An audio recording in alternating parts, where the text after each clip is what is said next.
This side Dilip Singh Asola from DSA classes Udaipur. जैसे कि part 1 में अपन ने मनी के बारे में लिखा था, पार्ट 1 और पार्ट 2। पार्ट 3 था जो बैंकिंग अपन ने स्टार्ट किया था, उसके अंदर सेंट्रल बैंक क्या होता है, कॉमर्शियल बैंक क्या होता है, वो अपन ने अच्छे से देखा था, डेफिनेशन के जरिए देखा था। और उसी बैंकिंग वाले पोर्शन को अपन थोड़ा सा आगे शिफ्ट करते हैं। उसमें कंसेप्ट आता है LRR। क्या होता है LRR? और CRR क्या होता है? एक बहुत बड़ा कंसेप्ट है, और ये कंसेप्ट कहीं ना आपको ग्रेजुएशन में भी मिलेगा। इसी के साथ साथ कंपटीशन एग्जाम में, हर एक कंपटीशन एग्जाम में यहाँ से क्वेश्चन पुट अप होता है। तो ये टॉपिक बच्चों बहुत ही अच्छे से कर जाना। हर एक कंपटीशन एग्जाम में इकोनॉमिक्स का जो पोर्शन आता है उसमें यहाँ से क्वेश्चन आता है। पहले आप कॉमर्स के एग्जाम ले लो या फिर अदर जो भी स्टेट लेवल के या फिर सेंट्रल लेवल के जो भी एग्जाम्स होते हैं, वहां पर क्वेश्चन आते हैं कि LRR CRR क्या होता है, क्रेडिट क्रिएशंस कैसे होती है। तो बहुत इंपॉर्टेंट रोल प्ले करता है ये वाला टॉपिक। चलेगा, बिना किसी टाइम को वेस्ट, और बोर्ड्स में तो करता ही है, ठीक है। उसके लिए तो कुछ बोलना ही नहीं है अपने को कि बोर्ड्स में आएगा कि नहीं आएगा, ये तो आएगा ही डैम श्योर, ठीक है। बैंकिंग में अगर क्वेश्चन आएगा तो LRR CRR तो पूछेगा ही, और कुछ है क्या पूछने लायक, ठीक है, बोर्ड्स को। तो बहुत इंपॉर्टेंट कंसेप्ट है। तो देखते हैं विदाउट एनी टाइम को वेस्ट किए हमारा वीडियो स्टार्ट करते हैं। चलिए सबसे पहले बात करते हैं लीगल रिजर्व रेशियो।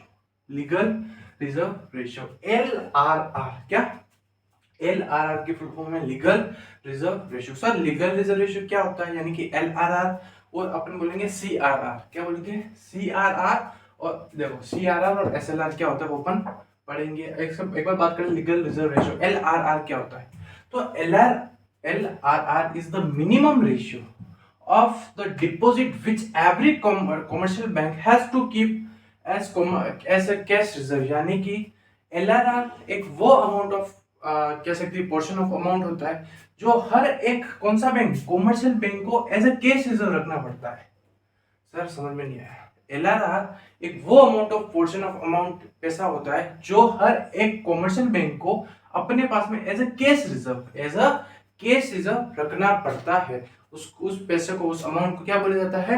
LRR। अब बात करते हैं सर क्यों रखा जाता है, क्यों नहीं रखा जाता है, इतना पैसा वो क्यों रखता है, कलेक्ट क्यों करता है? तो उसके कुछ पार्ट है। तो LRR दो पार्ट में डिवाइड है। कितने पार्ट में डिवाइड है? फर्स्ट और सेकंड। तो LRR का फर्स्ट पार्ट है उसको बोला जाता है CRR, और सेकंड पार्ट है उसको बोला जाता है SLR। CRR cash reserve ratio और SLR स्टैट्यूटरी लिक्विडिटी रेशियो का नाम से बोला जाता है। अब LRR को समझने के लिए देखना आप LRR क्या होता है। जैसे कि ये क्या है, बैंक है, ये कौन है? राम है, और ये मान लीजिएगा श्याम है, ठीक है। राम के पास में पैसा पड़ा था, उसने कहा डिपॉजिट करा दिया बैंक में, वो था 10,000 रुपए। 10,000 रुपए राम ने डिपॉजिट करवा दिया किसी एक पर्टिकुलर कॉमर्शियल बैंक में। मान लीजिए कि श्याम की सिस्टर की शादी है, श्याम के सिस्टर की शादी, तो भाई श्याम को पैसा चाहिए, तो बैंक के पास में गया कि सर मेरे को थोड़ा लोन चाहिए। मेरे को क्या चाहिए? लोन चाहिए। मान लीजिएगा अभी तक बैंक के पास में कितने रुपए है? 10,000 रुपए, और कुछ अमाउंट नहीं है, ठीक है, ऐसा आप एज्यूम कर लेना। तो बैंक बोलेगा कि 10,000 रुपए तो हम नहीं दे सकते, क्योंकि हमारे पास बड़ा ही अमाउंट कितना, 10,000 रुपए। लेकिन हम कितना देंगे? 8,000। यानी कि जितना लोग डिपॉजिट करवाते हैं उतना का उतना जो बैंक है वो वापस आप किसी दूसरे को लोन नहीं देता है, उसका कुछ पोर्शन वो अपने पास में रखता है एज अ कैश रिजर्व। उसको बोला जाता है LRR। उसको क्या बोला जाता है? LRR। यानी कि अलग अलग राम आएंगे, अरे बहुत सारे लोग आएंगे ना, पैसे डिपॉजिट करवाएंगे कहां पर? बैंक में। अरे बैंक में करवाएंगे, सीधी सी बात है। तो बैंक क्या करता है, जो जितना पैसा, जैसे कि मान लीजिएगा 1,00,000 रुपए, 1,00,000 रुपए बैंक के पास में आ गए, अलग अलग लोगों ने क्या डिपॉजिट करवाया बैंक में। लेकिन जब लोग लोन लेने आएंगे किसके पास में से? बैंक के पास में से। तो बैंक पूरे 1,00,000 रुपए का लोन नहीं दे सकता है, कुछ पोर्शन, यानी कि 1,00,000 का मान लीजिए खाली 80,000 रुपए का ही लोन पास कर सकता है, ठीक है, या फिर 90,000 का। कुछ पोर्शन उसके पास में एज अ कैश रिजर्व रखना पड़ेगा। उसको बोला जाता है, जो अमाउंट वो अपने पास में रखता है एज अ कैश रिजर्व, उस पैसे को, उस अमाउंट को बोला जाता है, उस मनी को बोला जाता है LRR। क्या बोला जाता है? LRR। सर LRR क्या होता है? LRR क्या होता है देखिएगा, LRR is the minimum ratio of the deposit which every commercial bank has to keep as cash reserve। यानी कि हर एक कॉमर्शियल बैंक को कुछ portion of amount, minimum ratio का अमाउंट, कुछ पैसे अपने पास में एज अ कैश रिजर्व रखने पड़ते हैं। क्यों रखने पड़ते हैं? आप मेरी बात सुनो, सीधे सीधे। मान लीजिए 10,000 रुपए इसने डिपॉजिट करा, किसने? राम ने। जैसे ही मान लीजिएगा 10,000 रुपए इसने दे दिए, किसको, शाम को दे दिए, उसी के अगले दिन मान लीजिएगा बैंक के पास में राम आ गया कि मेरे को मेरा पैसा चाहिए, और मान लीजिएगा कि अभी तक एक कस्टमर ही है बैंक के पास, तो बताओ क्या बैंक अपने घर से पैसा थोड़ी लाएगा? अरे नहीं लाएगा, सीधी सी चीज है। तो बैंक क्या करता है, कुछ पोर्शन अमाउंट अपने पास में होल्ड करके रखता है कि इन फ्यूचर ऐसे कोई आ गया इमीडिएटली कि मेरे को पैसे की रिक्वायरमेंट है, मैंने जो पैसा मेरा डिपॉजिट करवाया था वो पैसा मेरे को चाहिए। तो इस ऐसे कुछ केसेस होते हैं, डेट्स व्हाई जो बैंक है वो अपने पास में कैश रिजर्व रखता है। क्या रखता है? Cash reserve. उसी को, इस पूरे प्रोसेस को क्या बोला जाता है? LRR। वापस पढ़ते हैं, LR is the minimum ratio of the deposit which every commercial bank has to keep as a cash reserve। यानी हर एक कमर्शियल बैंक को कुछ अमाउंट अपने पास में एज अ कैश रिजर्व रखना पड़ता है, कैश रिजर्व रखना पड़ता है। ठीक है, तो 10,000 रुपए इसने नाम ने दिए, बैंक में दिए, तो बैंक पूरे 10,000 रुपए किसी को ट्रांसफर नहीं करेगा, यानी लोन के रूप में नहीं देगा, उसका कुछ पोर्शन अपने पास में रखेगा, कुछ पोर्शन दे देगा। तो 8,000 रुपए दे दिए, 2,000 रुपए उसने रखे अपने पास में, उसको बोला जाएगा कैश रिजर्व, और उसी पूरे प्रोसेस को बोला जाता है क्या? LRR। बोलो, सुनना है, कोई दिक्कत नहीं है? ठीक है, फिर LRR के दो पार्ट है, CRR और SLR। क्या है? CRR और SLR। CRR का full form cash reserve ratio, और SLR का स्टैट्यूटरी लिक्विडिटी रेशियो। क्या होता है? CRR पढ़ते क्या? CRR देखो, cash reserve ratio, it is the special,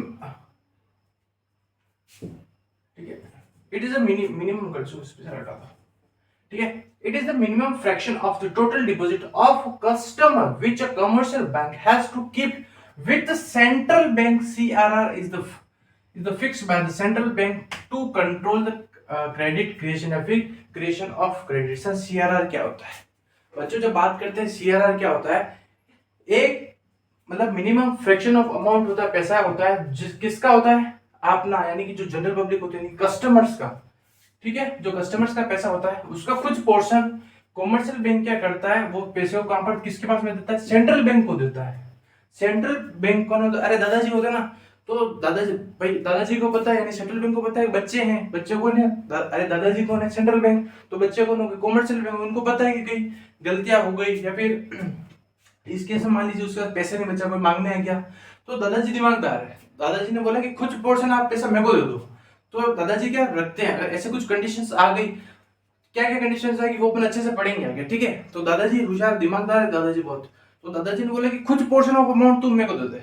ठीक है, वो मेरे पास में मैं सेविंग करके रखूंगा, तेरे को कभी भी जरूरत पड़े तो तुम मेरे से मांग लेना। ठीक है, कौन बोल रहा है? दादाजी बोल रहा है। किसको? अपने बेटे को। बेटे यानी कि कॉमर्शियल बैंक को।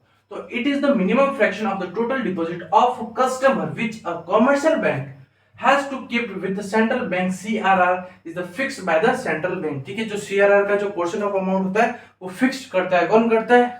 दादाजी। दादाजी यानी कि सेंट्रल बैंक। ठीक है, तो CRR का अमाउंट वो अमाउंट होता है कस्टमर्स का, जो कॉमर्शियल, भाई CR मतलब जो पैसा होगा वो तो अपन डायरेक्ट किसको देंगे? भाई कॉमर्शियल बैंक को। तो कॉमर्शियल बैंक क्या करता है, कुछ अमाउंट ऑफ पैसे CRR के रूप में, कैश रिजर्व रेशियो जो होता है, वो अमाउंट कहां पर ट्रांसफर करता है? अपने सेंट्रल बैंक। सेंट्रल बैंक यानी कि दादाजी को ट्रांसफर करता है। ठीक है, उस अमाउंट को बोला जाता है CRR, यानी कस्टमर का पैसा, कुछ अमाउंट जो सेंट्रल बैंक को दिया जाता है, उस पैसे को क्या बोला जाता है? CRR। और SLR पढ़ते हैं, it refers to the portion of the total deposit which commercial bank has to keep with itself in the form of the liquidity assets. यानी कि कुछ पोर्शन ऑफ अमाउंट जो कमर्शियल बैंक अपने खुद के पास में रखता है as a liquidity, statement liquidity ratio जिसको बोला जाता है, उसको बोला जाता है क्या? SLR। ठीक है, अब लिक्विडिटी एसेट्स यानी किस फॉर्म में रख सकता है? कि तो हो सकता है कि वो गोल्ड में रखे, शेयर्स में रखे, या फिर कैश में अपने पास में पैसा रख सकता है, उसको बोला जाता है SLR। सर एक बार वापस रिकैप कर लेते हैं। लीगल रिजर्व रेशियो का टॉपिक पढ़ रहे थे, LRR। ये क्या होता है? एक ऐसा अमाउंट ऑफ मनी, यानी कि पैसे का कुछ पोर्शन होता है जो हर एक कमर्शियल बैंक को कैश रिजर्व के रूप में रखना पड़ता है अपने पास में। 10,000 रुपए थे, राम ने डिपॉजिट करवाए, तो बैंक की रेस्पॉन्सिबिलिटी बनती है, और बैंक के ऊपर एलिगेशन है, दादाजी ने बोल रहा है तू 10,000 रुपए मार्केट में शेयर मतलब किसी को देगा नहीं, तू खाली 8,000 रुपए देगा, 2,000 अपने पास में रखेगा। ठीक है, उसको क्या बोला जाता है? LRR, legal reserve ratio. ठीक है, फिर CRR और SLR। CR cash reserve ratio और स्टेटमेंट लिक्विडिटी रेशियो। CRR क्या होता है? जो कस्टमर का पैसा है, कुछ जो कमर्शियल बैंक किसको ट्रांसफर करता है? सेंट्रल बैंक को करता है। और SLR क्या होता है कि सर कुछ portion of amount commercial bank अपने पास में रखता है, उस पैसे को क्या बोला जाता है? SLR, ठीक है। यही वाला सेम जो फॉर्मेट है वो आपको याद रखना है। आई होप कि यहाँ तक आपको अच्छे से समझ में आ गया होगा। नेक्स्ट